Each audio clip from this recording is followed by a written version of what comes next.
오늘 제목이 고난과 기도입니다. 우리 기독교 역사는 기도의 역사라고 합니다. 하나님은 기도를 통해서 역사하시고 하나님은 기도하는 사람을 통해서 당신의 뜻을 이루시기 원하고 계십니다.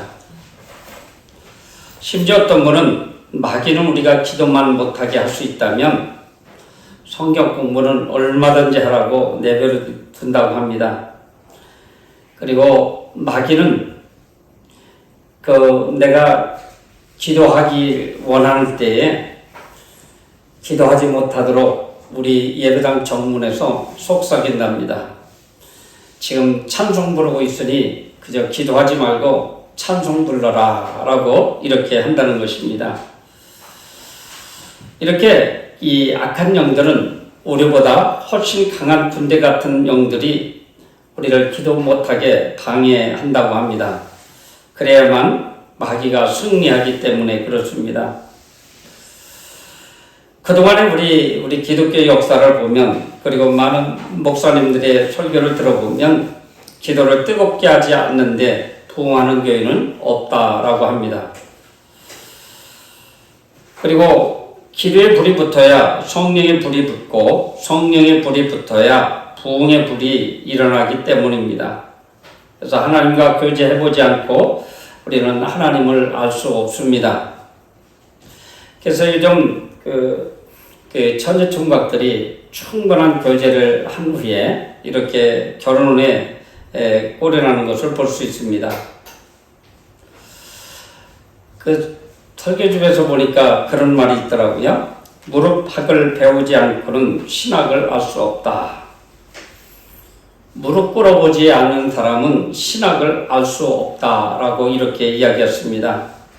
그러니까 신학 박사 10개를 받아도 무릎을 꿇지 않고 기도하지 않은 사람은 하나님도 알 수 없고 성경도 알 수 없습니다. 가까이에 있는 어느 교회에 목사님이 박사학위를 좋은 받으셨어요. 좋은 과목을 선택해서 받은 것 같은데 그 목사님 교회는 여전히 어렵습니다. 그냥 박사학위까지도 받았는데 뭐를 못하고 있을까요? 기도를 하지 않기 때문에 그렇습니다. 저도 많은 목사님들한테 가능하면 성전 가까이에 사택 속에 아직 성전 안에 사택이 있으면 거기 들어가 살라라고 이야기합니다. 그런데 성전 안에 사택이 있음에도 불구하고 후지다고 안 들어오고 아파트에 사는 목사님이 있어요. 부흥이 일어나지 않더라고요. 그러면 우리는 왜 기도해야 될까요?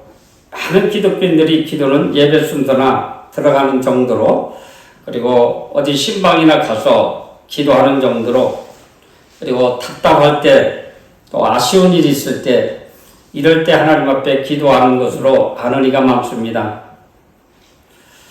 성경에 보면 그런 말도 있지요. 그런데 바꿔서 말하면 성경에 쉬지 말고 성경을 읽어라 라는 말이 없습니다.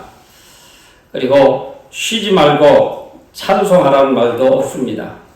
그런데 쉬지 말고 기도하라는 말씀은 있습니다. 왜 그럴까요? 기도가 중요하기 때문에 이런 말씀이 있는 것입니다. 사무엘 선지자는 나는 너희를 위하여 기도하기를 쉬는지를 여호와 앞에 결단코 범치 아니하고, 또 사무엘상 12장 23절 보면 사사직을 물러나면서 말했는데, 예수님이 그렇게 중요한 설교법을 가르쳐 주신 일은 없지만 기도하는 법을 반복해서 가르쳐 주셨고 예수님 자신이 기도의 본을 보여주셨습니다. 가만히 보면 무슨 세미나, 무슨 설교쌤이나, 무슨 건강쌤이나 등등, 전도쌤이나 등등 이런 것은 많이 들어봤는데 기도쌤이라는 것은 잘 못 들어본 것 같아요. 우리 주님도 새벽마다 한적한 곳에 가셔서 기도했다라고 하셨습니다. 다른 말로 말하면 할 수만 있으면 가정에서 떠나서 교회에서 기도하라는 말입니다. 우리 주님은 제자 선택을 놓고 밤새 철야기도 하셨고 공생애를 시작할 때에도 40일을 금식 기도하셨습니다. 하늘과 땅의 권세를 다 가지신 예수님이 이렇게 기도하셨는데 올해같이 연약한 인생이 기도하지 않고 어떻게 시험을 이기고 마귀를 이기고 승리의 생활을 할 수 있을까요? 성경은 교회를 말씀의 집이라고 해야 되는데 예수님은 기도하는 집이라 말씀하셨습니다. 참 우리가 여기에서 그냥 이렇게 그냥 듣고 흘러가는 것이 아니라 요즘 얼마나 말씀을 중요시해요? 말씀 잘 전하는 분이 있으면 무슨 소리예요? 이따 긁으세요? 말씀을 잘 전하는 목사님들 잘 데려갑니다. 제가 아는 목사님 한 분 아주 말씀을 잘 전하더라고요. 우리 교인만치도 없는데 늘 카메라를 이렇게 놓고 말씀을 전하면서 유튜브로 계속해서 설교를 올렸어요. 그리고 그분이 설교를 하면 많은 사람들이 그분이 어떤 그 헌신 예배라든지 이런 데 강사로 오면 거기에 교인이 아무개 목사님 모신다고 교인들이 막 인산이래로 몰려왔어요. 그런데 정작 본인의 교인들은 자꾸 떠나갑니다. 유튜브로 설교를 듣던 그 교회 지방에 오는 목사님, 장로님들이 그 목사님을 데려갔어요. 당회가 있고 큰 교회로 갔어요. 말씀을 잘 전하는 교회가 지금도 목회할까요? 거기서 나갔대요. 여러분, 이 말씀도 우리가 참 중요해요. 참으로 중요한데 기도가 이렇게 중요하다는 것입니다. 여러분, 우리 주님이 하나님으로서 하나님의 아들로서 이 땅에 오셔서 기도했다는 사실은 우리가 늘 기억하시면서 이렇게 해야 됩니다. 여러분, 우리 마귀는요, 기도하지 않고 설교 잘하는 교회, 성경 공부 잘하는 교회, 그리고 사회봉사에 힘쓴다면 마귀는 뒷짐치고 있는다고 합니다. 왜요? 능력을 상실한 교회이기 때문에 그렇습니다. 그러면 왜 이렇게 기도가 중요한가? 또 하나님을 구하기 전에 사정을 하시고 주시는 분인데 꼭 기도해야 하는가 하고 생각하기 쉽습니다. 그러나 분명한 성경은 기도하라라고 이야기하고 있습니다. 그래서 많은 사사들이나 선지자들이 기도하는 일을 게을리 하지 않았습니다. 기도하는 백성들과 우리 하나님은 동역하기를 원하고 계십니다. 기도는 하나님의 일에 동역하시기를 원하는 하나님의 백성들, 능력이 없는 우리들에게, 기도하는 우리들에게 함께 하신다라고 합니다. 이사야 45장 11절에 이스라엘이 거룩하신 자, 곧 이스라엘을 지으신 여호와께서 가라사대 장래일을 내게 물으라. 또 내 아들들이 일과 내 손으로 한 일에 대하여 내게 부탁하라 하셨습니다. 이야기하라는 거죠. 우리 소원을 이야기하는 것입니다. 즉 기도는 하나님과 동역하는 행위입니다. 쉬지 하지 않고 하나님의 일을 한다는 것도 말도 안 되는 일입니다. 그런데 기도는 이상하죠. 기독교 방송에서 들어봤는데 참 미국에 있는 환자가 한국에 있는 목사님이 전화로 기도해 드립니다. 그런데 거기서도 역사가 일어나요. 그러니까 지구 동쪽에서 지구 서쪽에 있는 사람으로 해서 기도해도 하나님은 들으시고 역사하신다는 것입니다. 그런데 우리가 이쪽에서 아무리 예배를 잘 드리고 찬양을 잘 불러도 그쪽에서는 역사하지 않습니다. 구하라 그리하면 너에게 주실 것이요 찾으라 찾을 것이요 문을 두드리라 그리하면 너에게 열릴 것이니 마태복음 7장 7절 이렇게 했습니다.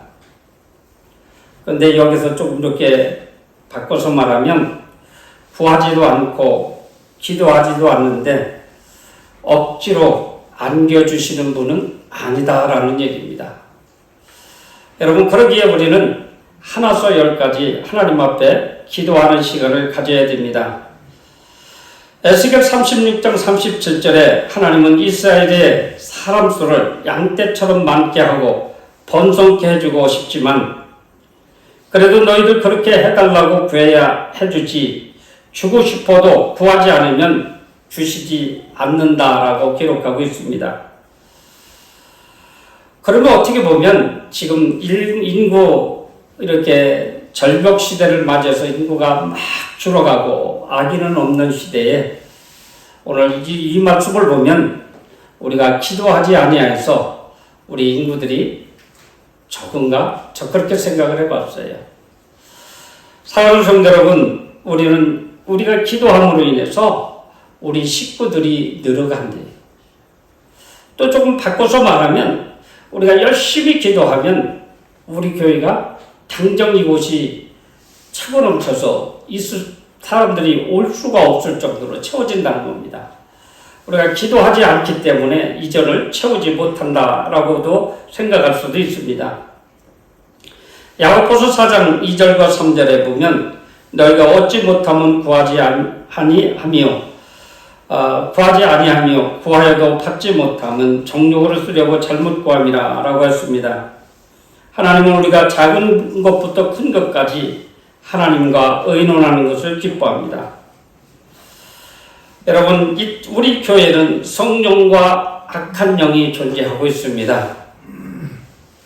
이 악한 영을 물리치는 것은 우리가 기도하지 않고는 악한 영을 이길 수가 없습니다. 사탄과 싸워 이기는 비결은 그리스도의 보혈을 의지하고 기도하는 일밖에 없습니다. 우리의 씨름은 혈과 육에 대한 것이 아니요 정사와 권세와 어둠의 세상 주관자들과 하늘에 있는 악의 영들에게 대함이라 라고 하시고 18절에는 모든 기도와 간구로 하되 무시로 성령 안에서 기도하고 이를 위하여 깨어 구하기를 항상 힘쓰라 라고 했습니다.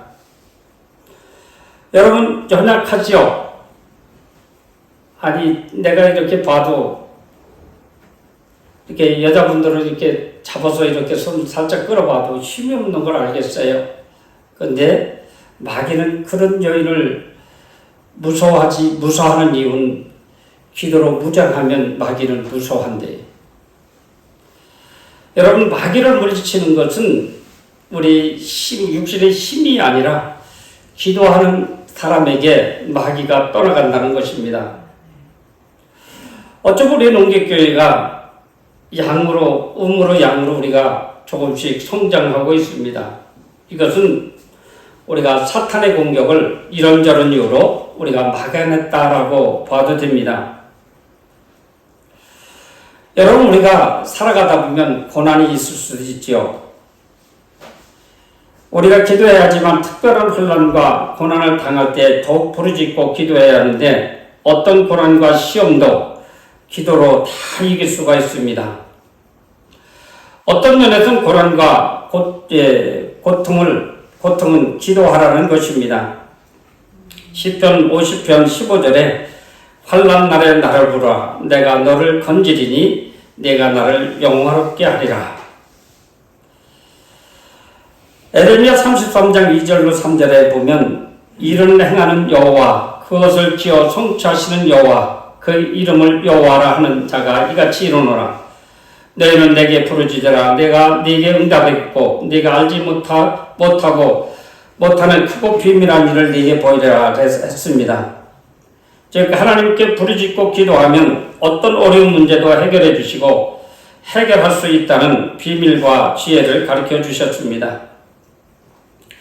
사랑하는 성도 여러분, 이렇게 기도는 놀라운 힘이 있고 역사가 있습니다.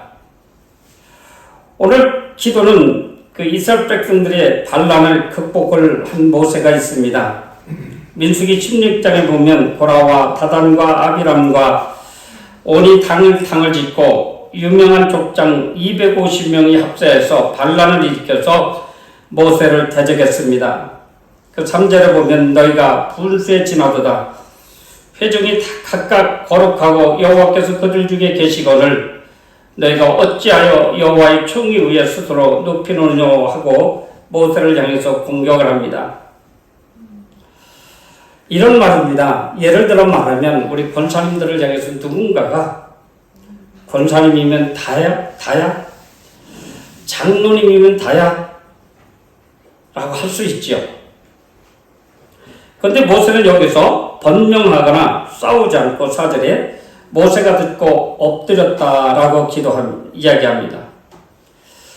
모세가 그 원망 소리를 모세를 향해서 250명 이상 되는 사람들이 삿대질하고 달려들었을 때에 모세가 들었다라고 합니다. 그리고 엎드렸다라는 말은 뭘까요?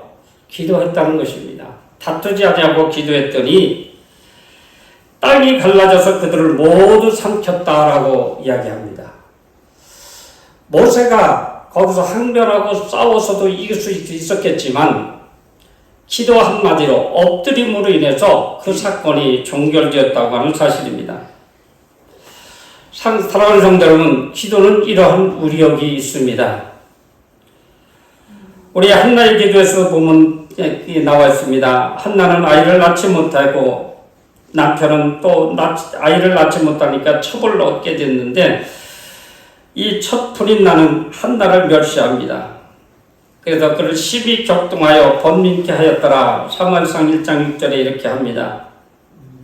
한나는 남편을 원망하지도 않고 본인 나와 싸우지도 않고 원통하고 분한 마음을 하나님 앞에 물 쏟아붓듯이 쏟아놓으면서 미친 듯이 기도했습니다. 그랬더니 하나님이 사무엘을 주셨습니다. 한나는 믿음의 기도를 드렸습니다. 그리고 나서 얼굴에 다시는 수색이 없으니라 라고 했습니다. 어떻게 보면 아기를 낳을 수 없는 사람이 아기를 낳는다는 거예요. 어떤 목사님이 불임인 여성을 위해서 안수해 주셨더니 아기를 임신했다라는 얘기를. 그 전에 서경도 목사님이 여기 오셔서 설교를 하고 그 설교를 했어요. 이때쯤 되는 것 같아요. 그랬더니 아기가 출산했다고. 그랬더니 마침 여기 휴가 와서 여행 중에 있는 부부가 와 참석했는데 그 여인이 불임인 여인, 아기를 못 낳는 거예요. 그렇게 끝나고 나왔는데 얼른 쫓아오더니 나 아기를 못 가지니 나를 위해 기도해 주십시오. 그렇게 목사님 그 자리에서 기도해 주시는 걸 봤습니다. 낳는지 안 낳는지 모르지만 왔으면 알 텐데 어쨌든 지금도 이런 기적이 일어나고 있습니다. 여러분, 히스기야는 죽을 병에서 고침을 받았어요. 이사야 38장에 보면 히스기야 왕이 병들어 죽게 되었을 때 이사야가 찾아와서 내 집에 유언하라. 네가 죽고 살지 못하리라. 이런 사형 선고를 받은 이사야는 얼굴을 벽을 향하여 온 마음과 정성을 쏟아 하나님께 부르짖어 기도했습니다. 그랬더니 하나님께서 내가 네 기도를 들었고 네 눈물을 보았노라 하시면서 15년 연장을 해주셨습니다. 더불어 대압두르나리 포위와 침략을 물리쳐 주셨습니다. 히스기야가 얼마나 슬피 울며 기도했는지 이사야 38장 14절에 보면 나는 제비같이 학같이 지적이며 비둘기같이 슬피 울며 나의 눈이 쇠하도록 앙망하나이다 라고 했습니다. 여러분, 이런 간절한 기도가 얼마나 중요한지 모릅니다. 어쩌면 주일날 교회 와서 개인적인 기도가 더 많아도 괜찮아요. 늦게 오지 마시기 바랍니다. 일찍 오셔서 여러분들 기도하시기 바랍니다. 저는 여러분들에게 이 성경에 없는 얘기는 하는데 제가 쭉 경험을 한 것을 보아서 하루에 최소한도 30분 이상은 하나님 앞에 간절한 기도를 가지는 생활을 하십시오. 분명히 하나님께서 그와 함께 하시고 역사하리라 믿습니다. 30분 너무 적잖아요. 30분 못하는 교인들이 얼마나 많은지 몰라요. 너무 많아요. 비율로 보면 절반도 넘어요. 절반만 되면 괜찮게요. 사랑하는 성도 여러분, 우리가 하나님 앞에 어떤 문제를 놓고 기도하십시오. 그리고 성경도 많이 보시고 전도도 하십시오. 그런데 거기 가장 밑바탕이 기도가 있다고 하는 사실입니다. 기도 후에 전도도 해야 되고요. 기도한 후에 성경도 봐야 됩니다. 그러면 말씀을 이해하고 말씀을 깨닫는 은혜가 있습니다. 그러나 기도하지 아니하면 무슨 말씀이 이런 말씀이야, 나하고 상관없는 말이야, 인간적인 생각이 나올 수도 있습니다. 이사야 선지자가 무화과 뭉치를 가져다가 발에 붙이라 해서 시킨 대로 했더니 암덩어리 같이 썩어 들어가던 발이 깨끗이 나았습니다. 사랑하는 성도 여러분, 기도는 불가능이 없습니다. 여러분, 많은 기도를 들었지만 정말로 기도해 주십시오. 간절하게 기도하십시오. 정말로 하루에 30분 이상씩은 꼭 기도하십시오. 여러분들의 모든 문제가 해결되리라 믿습니다. 오늘 말씀 중에서 보면 누가 상대한테 나한테 싸우려 되더라도 거기에 한결하지 마십시오. 제가 웃자고 하는 얘기인데, 예를 들어 말하면 우리 장로님들이 저한테 그럴 일은 없지만 저한테 한견을 했어요. 그러면 성경 그대로라면 입을 꽉 다물고 하나님 앞에 기도로 올리라는 겁니다. 저 장로님들 왜 이러지라고 하지 마시고 하나님 이 문제를 해결해 주십시오 라고 기도하라는 것입니다. 뭐예요? 교회는 싸움은 있을 수가 없어요. 그러나 잘하는 사람도 있고 못하는 사람도 있어요. 시비 거는 사람도 있어요. 그렇지만 그 속에서 기도하라는 것입니다. 우리 행사가 있습니다. 7월 27일 나는 기대가 됩니다. 우리가 기도하고 이 집회를 어른이 성령학교를 잘 마치면, 은혜로 마치면 하나님의 역사가 분명히 있을 수 있습니다. 그런데 사소한 것에 그냥 분해서 서로 입다툼을 한다면 하나님의 은혜는 떠나게 되어 있습니다. 하나님의 은혜가 얼마나 중요한지 몰라요. 여러분, 결론을 짓습니다. 기도에는 불가능이 없습니다. 기도하겠습니다. 하나님 아버지, 참으로 고맙습니다. 오늘도 저희들에게 기도하라고 가르쳐 주신 아버지 하나님, 그러나 저희들이 들을 때는 하고 싶은 마음, 해야 되겠다는 마음이 있지만 어느 순간 사탄의 약박한 속삭임에 저희들을 치고 있습니다. 주님 용서해 주시고 아버지 하나님, 기도하여 모든 질병도 고침받게 하시고 기도하여 모든 문제가 해결되는 놀라운 축복도 있게 하시고 우리 농객교가 아버지 기도하여 부흥하는 역사도 일어나게 하옵소서. 어른이 성령학교에 주님 함께 해주셔서 무엇보다도 기도하기를 쉬지 않게 하옵소서. 예수님 이름으로 기도하옵나이다. 아멘.